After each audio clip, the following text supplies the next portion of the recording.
Hi, everyone, and welcome to TheraWin.Health, your one stop shop for exploring the beauty of culture and therapy. We have weaved together expert advices and heartwarming stories for you.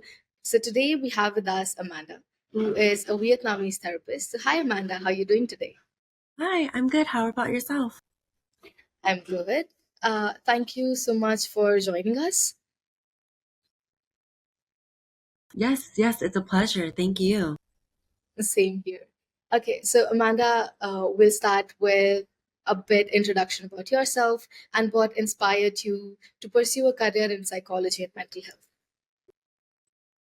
Yes, so I'm a Vietnamese American. I was born in Fremont, California, and I still live in the Bay Area as a therapist. Um, I started my journey about 12 years ago working with kids with autism and then expanding my knowledge within mental health.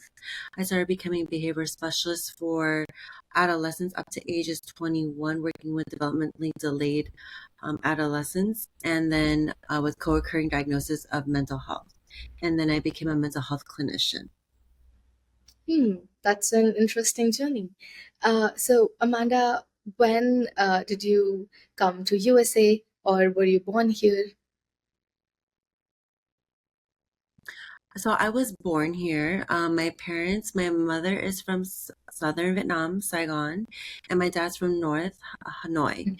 And what really started for me was actually I visited Vietnam when I was around in 2005. I visited my mom's home country and it was very poor. I had families living in a shack, didn't have much, technologies or goods. And it made me like change my perspective on how I saw life. So when I came back, I started volunteering in homeless shelters, even retirement homes, and just researching more about how to give back to the community. So I think that's where my idea of helping others stemmed from. And then I started taking a class in psychology around high school. And the subject was so interesting just to know how the brain works and how people can engage in behaviors. And then as I started to excel in my college, I started having a passion for clinical psychology, which is more the mental health disorders. Right, right. So, Amanda, since you have seen Vietnam quite well, and how the culture is there, so what changes do you see in perception of people about mental health from Vietnam to USA? Well, I've heard a lot of stories, especially from my clients who actually immigrated from Vietnam. I do work with mostly Vietnamese population, and also I do have American population. But most of my clients that I serve that are Vietnamese are immigrated from Vietnam. They shared with me that it was really difficult to access resources, especially if their children were in school and they were having behavioral outbursts, or they were developmentally delayed in academics. There was no resources or support. So a lot of them found out about America having resources, and some of them did get sponsored to come to immigrate over here just to get the support needed. I've also noticed that there could be a trend of most of my clients that are Vietnamese are non-speaking, as in they do not talk. Um, and I'm wondering too if it was based on parenting skills or how, you know, parental rules were implemented when a child would talk back or a child would cry, causing the child to not be able to speak or want to speak. Hmm. hmm. So, Amanda, can you delve into this phenomena more? So, like, what is the real cause of why it happens to a child? I'm still trying to research it, but it's really interesting because I'm noticing more of not even children, but adults who couldn't even get mental health services for a long time. And I think what really changed and it still is evolving is awareness of mental health within the United States. There's more access to resources, especially doctors. When you go to a doctor because you have a problem, right, you always ask what's wrong with my child or what's wrong with me, and then doctors would they have more access to get referrals. Like, okay, well, this sounds like you need a referral for a behavioral counselor or a psychiatrist. So I think now that we have more access to these resources, it really helps to support the community. But it did take a long time. Yes. Hmm. Right. So what is the unique approach that you use for, kids like who are non-speaking or minimal verbal clients?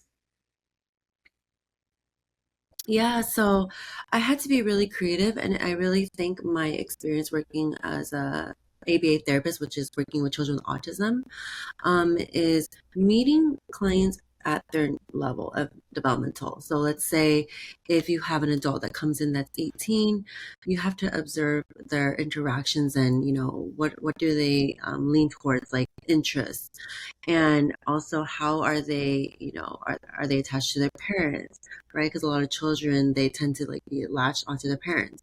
So then you kind of treat them as a child, and you use a soft voice. You focus on making the place a safe place for them. And then I start to dive into communication with sometimes pictures or even gestures. A lot of it, like I will start with a simple clap. It could be like a thumbs up. It really depends on, their level of understanding. If it's a picture, it's a simple like, let's say, smiley face, right? Can you show me how to happy?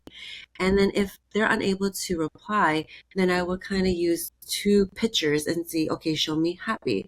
And just to see how cognitive level they're at, because they can't talk doesn't mean that they don't understand, right? They could be very Right, intelligent but can't communicate. right, definitely. So Amanda, since you've worked with so many kids who are struggling with this, what is a typical day of such client looks like? How do they navigate through their day-to-day lives there?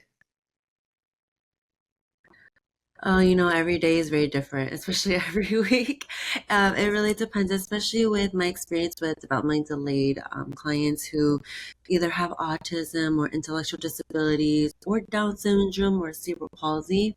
It really depends on, you know, if they're not feeling well internally, like medically, they're not doing well, like if their teeth hurts, right? If they can't communicate, their teeth hurts, then they would have outbursts and more irritable moods. And you can't tell. That's why it's really good to have a relationship with whoever lives with them or whoever provides care for them. Because how are we going to understand how to support someone if you don't really know, or if the client cannot tell you themselves? Right. And I think Right, the hardest part is with low cognitive levels for development delayed is that they cannot tell you how they feel. right. Okay, so Amanda, since it's already difficult for these clients to trust people, right? And it's very difficult to build that Mhm. trust. And mostly it's some of one or two person in their family that they can share these thoughts to. So do you think there is so how do you make that trust with those clients that they can also share what's troubling with them with you? Yeah, you mentioned trust. And what does trust mean when it comes to these families? It's really the stigma of mental health. And it goes back to culture, right?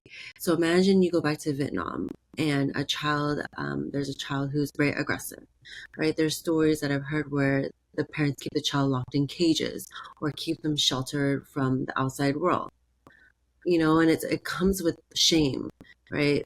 Parents have shame and guilt for having a child, raising a child this way, or feeling like it's their fault, right? Like, what did the parents go wrong? And that's the same with my clients that I have here that are cultured and also American. Is I feel bad that my child is struggling or having these challenges. Right. So you have to meet them and understand them and hear them out. I think a lot of times is, you hear about mental health, you hear about it in the media being very aggressive or homicidal or suicidal, but that's not all the cases. And it doesn't really help shape what challenges people who have mental health really deal with. It could be something like, I get aggressive because I can't communicate. That doesn't mean that they're a danger to the world. They could be a danger, to themselves or to the people around them, but there's just, you have to imagine them. What are the clients thinking in their mind? Like, why can't you understand me? Why can't you hear me out? So just as long as you keep providing that reassurance is really good and reinforcing also the families like, hey, you're doing a good job. Like, I know you're trying the best. Like, my favorite tip really is when I'm working with families is don't say no. No is a huge trigger word.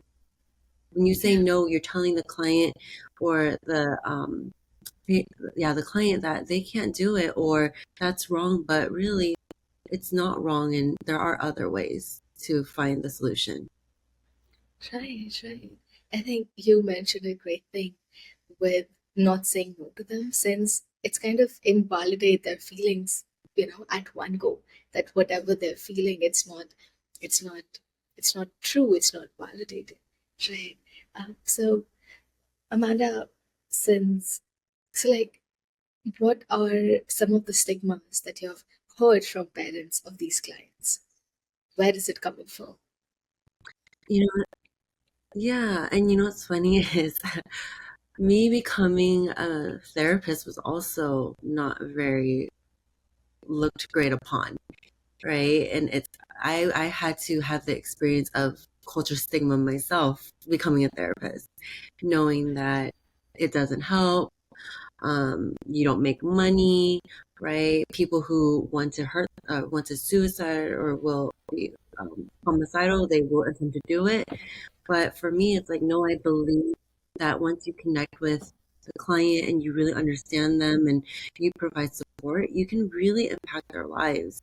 And that's the same thing. Like, I don't think about, too much of, okay, how are they different? Or why are they not getting support? It's more of they need someone just to listen to them. And I Yeah. think the other problem is with medication, right? A lot of the families, they're fearful of giving their child or, their conservative medications because they feel like it'll alter their brain or cause like long-term damage effects. And I understand, and I try not to bring up, my concerns. I say, hey, this is your choice. You can always try it out, but always check in with your psychiatrist, check in with your doctor, right? I am not a doctor. I cannot give you any suggestions on medication, but I would tell them like, let's try this together. Let's try this new technique. Let's set this new goal and really focus on helping the families advocate for themselves. I think, which is another huge problem in mental health is a lot of families, even clients, are struggling to advocate because they're so fearful. Yeah, definitely. I think that's a really great thing for a therapist to do, so that they stand with these parents and make them feel that they're not alone in this journey. No, and another suggestion is even if, let's say, a client wants a certain thing done, right, or doesn't agree with you, you have to validate it. Very important. Mm-hmm. So, like, has it ever happened with you that you suggested something, and maybe the client or their parents are not comfortable with doing that? So maybe because of a stigma, maybe because of some fear that they hold. And how do a person navigate through Yes, that's resistance. It happens very commonly when you're providing therapy and support. And the resistance comes from even their own parents or care providers' own trauma, right? Or their own fears of like, oh, it's not going to work, or I've tried this before and I got hurt, right? As a consequence. But like I said, just being there, providing that space. Even for myself, if I implement a new intervention, I would call to check in with them within a few days. I don't just wait for the next session the next week. I think it's very important to have a very collaborative approach working with especially intense clients who need more support. that? So, Amanda, how can um, like the environment, the society, can practice certain things to make sure that it's encouraging to these clients? That's really hard to say, right? Especially if you're migrating from Vietnam, right, where economically it's not the country is not doing well over there, right? Third world country. But it seems that when you come to America, there's more nutrients, right? There's vitamins. Most of my clients do take vitamins, and maybe vitamins do help. I'm not sure. I'm not a doctor or nutritionist, right? But there could be a belief that home remedies are helpful too. Right, right. So, do you know any of such home remedies or anything that could be of help? No, I'm not sure, but I just know that I have families like try a variety. Like it could be even from like drinking green juice, right? Or having a certain, beverage. It could also be like some clients be on strict diets, but like I said, I'm not a nutritionist. I'm just sharing, what I think families believe in, right? Especially if families don't believe in medication, they rather explore natural remedies for things they can access at the grocery store. Right, it's true. So, as a therapist, what do you think of these remedies? Do you think they do work, or do you think we should stick particularly to medications and normal therapy? It's really hard to tell because I really believe therapy works the most. And I believe once you collaborate with the care providers and the school, whoever's in the support system, and you're all on board, the team approach works really well. Medication, yes, it could hypothetically work. Once again, like I'm not a doctor, but I've seen progress within clients who take medication and also attend therapy. Okay, so Amanda, what are your primary goals for therapy when you work for these clients, and how do you measure your progress? So I really just, every session that I have, I just hope that I make their day better or that we learn one thing in session. And that's my goal. And I always do check in with my clients before the session, like, how are you feeling? Or I even ask them, like, hey, like, I noticed that you did this time. Like, great job, right? And a lot of times, too, we don't really reinforce our own self or know our own progress. So when someone tells us like, hey, you're doing a good job, like you're like, oh wow, I am doing a good job. So giving them that awareness that they're doing well or that they are growing and, you know, developmentally or making progress with their goals, like that, you have to kind of like reinforce that. And that's why I say reinforcement is very important because that's what motivates the good behavior, right? The new pattern of behaviors. So I am very thankful that we have to write notes as therapists. It's required by law, and it's ethical. So I can either go back to notes from like a previous session, but I also have a really good memory, and I try to connect with the client individually to really remember, what were their struggles, especially when they first came in, and Mhm. highlighting, okay, when we first came in, let's say 3 months ago, right? I've noticed this has changed. How do you feel about this change? And they'll be like, oh, I don't notice it. And then sometimes I'll highlight, let's say, if there's a challenging situation that comes up or an event, then I notice that they're tolerating those challenges better. I will point it out for them. And this also goes for the family, even if it's the nonverbals. Right, right. So, do you have any specific experience or any success story where it actually worked out and you see the client Yes, speaking fluently? would you like a client that is Vietnamese or a client that is non-speaking Anything that I would could work share? for us. Yeah, anything that you Okay, want. I do have a lot of success stories. I will talk about one of my clients that I've had for about on and off maybe 3 years, Vietnamese family and a child. Um, he his behaviors I could describe as destructive. He's very aggressive. He would hurt himself, hurt family members, throw tantrums for about an hour long. He actually hit the teachers a couple of times. He hits the students. He would throw toys. So very destructive. Um, and I would see him in my office every week, and I would just work on a lot of emotional regulation skills, like how to calm down, right? But sometimes, like when you talk to a kid, they don't listen. So you have to make it very fun. So I would use videos, I would draw pictures, I would make a game out of it. And then after that, I would always like to play a game of like their preference.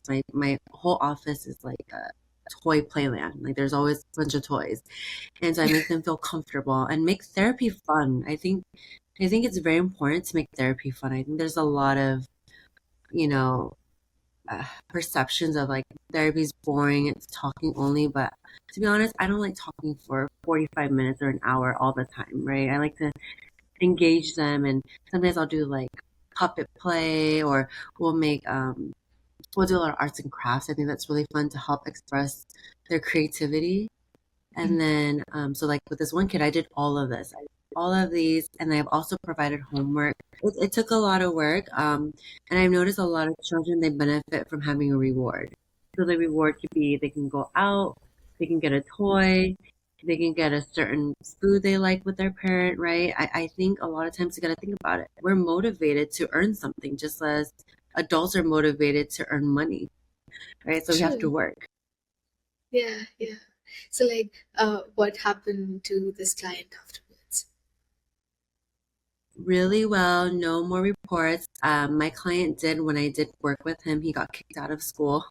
So, but he's in a new place now. He's doing much better, making friends, communicating more, able to go outside and enjoy like museums, movie theaters without having temper outbursts.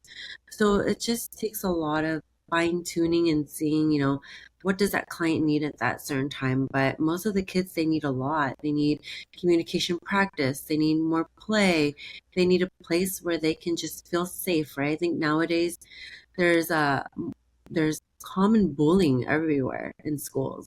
So a lot of my kiddos, especially, they have been bullied.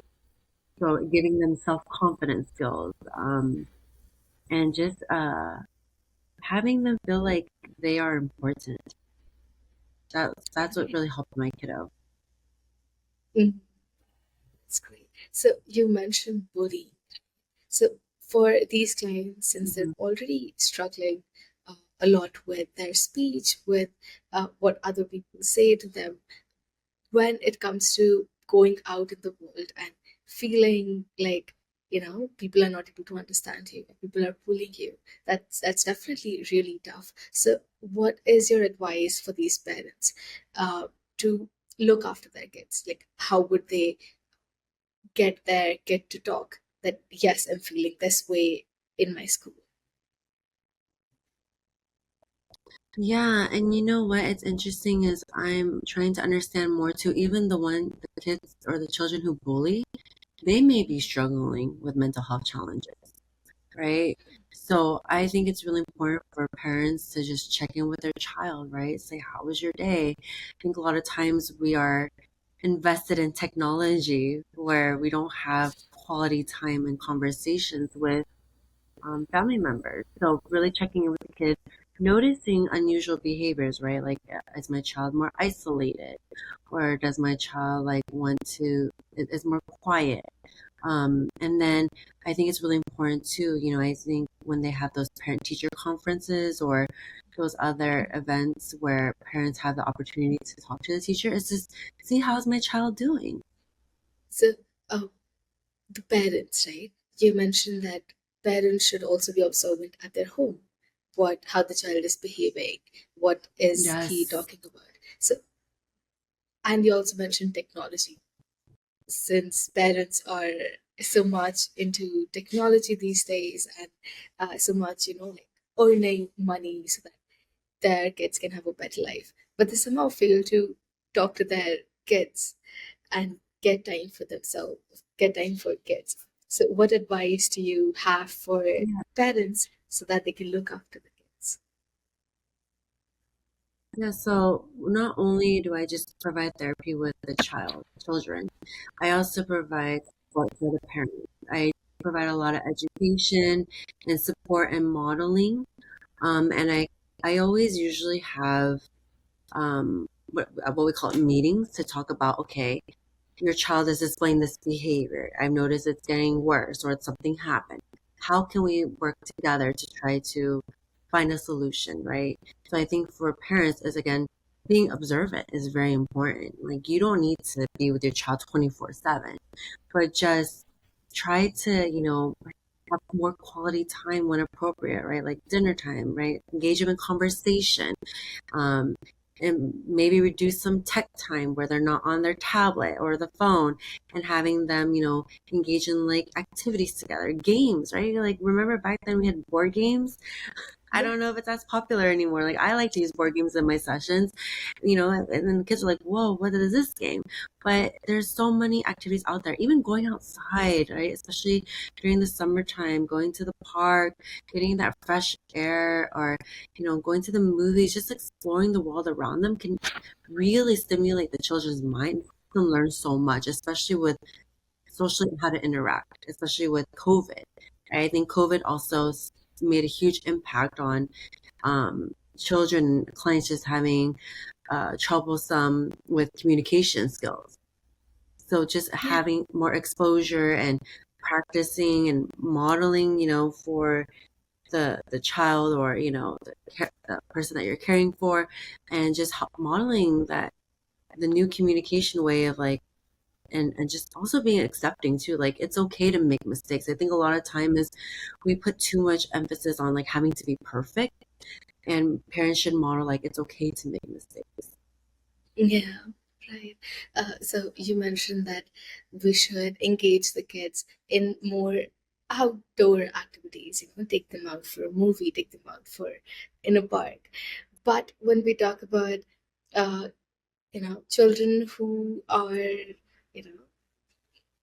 say, who has some speech trouble or who are anyways aggressive and or like Down syndrome kids. So their parents and also the world outside, do you feel it's not much open for them so that they can experience the same things as children of their own age can? Yes, and you mentioned something very important. I think there's the fear, right? The fear of being judged, the fear of my child being hurt or them hurting others. So you have to start slow, right? The starting slow is asking for help, getting the support you need. Therapy does not need to be outside, right? Therapy is now, I mean, what helps now is telehealth. Yeah, especially with my aggressive clients, I mostly do telehealth with them because I don't want to put myself in danger. And I don't want to make sure that they're in more danger when they're on the community. So I usually start with telehealth, and then I, build that rapport with them. And usually that takes about, for me, maybe 6 months, maybe a little more, just to have that rapport with the client, and Mhm. modeling, interventions of how to practice safe body, communication. And then I'll attempt to meet them outside. I'll meet them outside my office, not even in the office, like even in the front of the office, just so we have like Mhm. a safe space where it's not congested. And just to like play with them, observe with them, and take it slow. Yeah, so like we were talking about how can others be more mindful, that they be more welcoming to clients like this, to children like this, and parents having this fear of judgment or fear that somebody will hurt their kid or maybe opposite, right? So how Yeah. can we navigate that? How can we build that trust in parents as well as for these children and make them experience all the things that children of their age can? I think there needs to be more awareness of resources. I think there needs to be more access to resources. It'll help families feel that they're not alone. Um, I know that we have some groups, especially in California, where parents can come to join to talk about, these their children. Recently, I attended a few events where it was like not fairs, but kind of like fairs where they have booths of resources of services. That was really Mhm. nice, but it's not all the services. There's so many services that are unknown. And I think would be really good, and I hope one day is if the family has insurance, right? The children has insurance, either Medi-Cal, which is, through the government, or private pay. These insurances should have a lot of resources of where they can go, not just a minimum. And that's what I'm Mhm. seeing as a problem. There's minimum resources that are accessible and that are known. Even I am struggling myself to find resources that are out there. Like we need a yellow book for all these resources. Right, right. So, do you, since we know there is already a lot of gap with resources where parents can find and more resources to be added by the government for these clients and children. So, currently, can you suggest some of the resources that are out there for these parents? So, it depends on the situation. Like I said, for myself, I used to be an ABA therapist, so a therapist working with children with autism. That's the more needed one, and there's a lot of, I guess, services out there, but I'm not sure about how many companies are out there. I think there needs to be, like I said, a yellow book for all the companies, um, and access for the clients.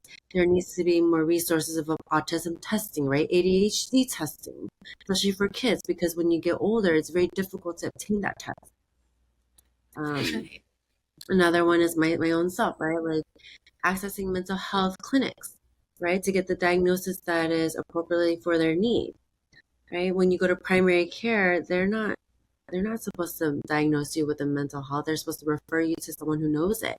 But how many doctors are known out there to provide this, especially for low income families? Um, Also, I know there's probably, the struggle with the wait list, right? So thinking about how common mental health is on the rise, right? Knowing that there's resources, it's just going to take time. But how much time can someone wait to get the services? There's also, resources for families who are struggling with homelessness, right? Housing, domestic violence, substance use. Um, there's really LGBTQ, right? That's really blowing up more as the LGBTQ community. But there's just so much out there, but we don't know, or maybe there's more that's coming. But like I said, it's how do you know all this? True. Yeah. And I think we all have to be very mindful of, uh, the things that are coming and be prepared for it so that we can better serve these clients, the government can better support them. True. Yeah. So, Amanda, do you have any message for the parents out there who are struggling currently or are still in fear that they can't be much more open about their kid to the world and for the help that is out there? I want to tell everyone that you're not alone. You're you have support. Just keep advocating. I know it can get hard to find the support you need, but keep advocating. Don't let people tell you like they're not going to get better or it's going to go away. Like if you know something is not, usual, go ask for help. Go ask for resources. Yeah. Keep defending your child. You're gonna help them a lot in the long run. And Right, don't right. give up. Don't give up. Definitely do not give up. Yes, I think that's a message out there for all the parents who are seeing their children struggling and are still in question whether they should go for help or they should, do it themselves. So, Amanda, what is the step to step process, right, for helping these parents to go out there and seek for help? How should they proceed? Well, first check if what insurance they have. Is it through the government, through the county, through the country, or is it private pay? Go to them first. If you have a primary doctor, go to the primary doctor. Think that's the first step. I'm not sure, how else to access it from there, but you have at least one of those. You have a doctor or you have insurance. And then ask for resources. If they say they don't know, as a primary doctor, the doctor should have at least someone.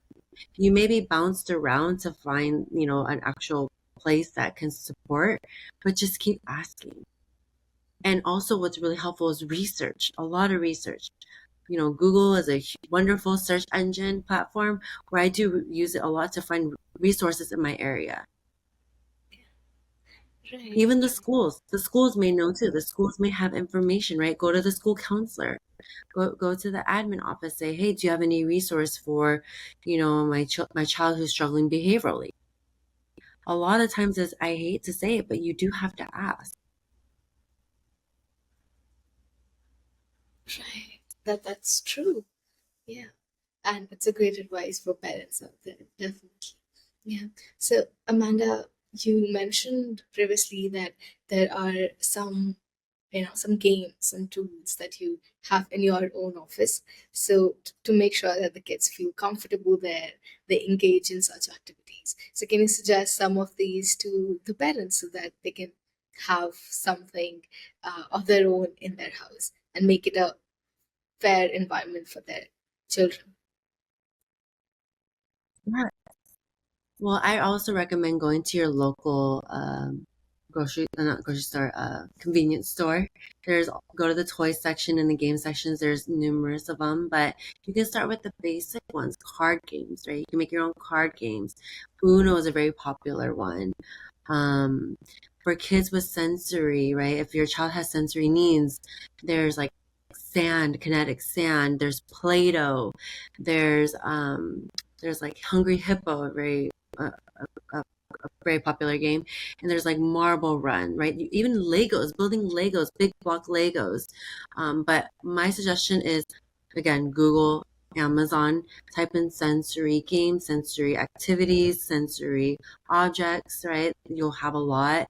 And games, you could just start slow. Don't overdo it too much because then you overwhelm the client with trying to learn something all the time. You want to make it fun for them. Also, my Yeah. favorite is art activities. Drawing, painting, coloring, right? Even like gluing paper, like it's all sensory touch. Right. True. Thank you so much for sharing that. So the next thing that I would really want to know is that are there any misconceptions out there for these children, and how do you want to burst them for the parents out there? I think a lot of times there's a misconception, especially those who are non-speaking, that they don't understand or they can't talk. That's the big one. They have a brain, they can talk, but they can't communicate in the way that we want them to. Explore, right? I use pictures a lot. I use gestures, even like a simple hand clapping. You can make up your own gestures. It doesn't have to be sign language. And also, eye contact is very important. If the child's making eye contact with you, that means they hear you, they understand you. Pictures, right? I think for pictures, it depends. Like using, like for them, the toilet, right? Kids need to go to the toilet. So using a picture of your toilet or like even just a drawing of the toilet, you can teach them that this is toilet and sign for toilet. So that's one conception I want to talk about. Another one is thinking that they're different. Yes, they're unique, but are they really different from other kids? They are special. They have a heart. They have feelings. They can understand a lot, and just giving them access to share that experience with you. True. I think all of the things will really help the world understand these children better. And that's what they really want, right? To just be understood by their parents, by the world out there. So, Amanda, to conclude this podcast, my last question would be that how do you envision making a difference in lives of those clients or those children who are struggling with them in the coming years? I love doing what I do. I started very young, and I want to keep advocating for especially the Vietnamese community. I hope that there's more cultured students who want to be a therapist and really understand the need for it, especially to help break the stigma with many cultures, right? Latinx, Middle Eastern, right? Other Asian ethnicities. There's a stigma with many cultures, and so if I could, I just want to keep mentoring people around me, even with casual conversations, just talking about mental health. I think it can help promote an insight of, how much of the work is really rewarding and just passing that message along to others so they know that there are people out there that really do care about helping, people who are struggling. Right, right. Thank you so much for sharing that. Amanda, how can our audience connect with you and stay updated with your work? Yeah, so I actually have an Instagram and it's Therapy Tips by Amanda. I actually post my own skills and ideas um, just to bring awareness of mental health. It doesn't mean that it's going to work, but I just want to somehow spread messages to help people feel heard and supported. Mhm. Thank you so much for doing the work that you're doing for the world out there. Thank you so much for joining us today. We had a really great conversation with you.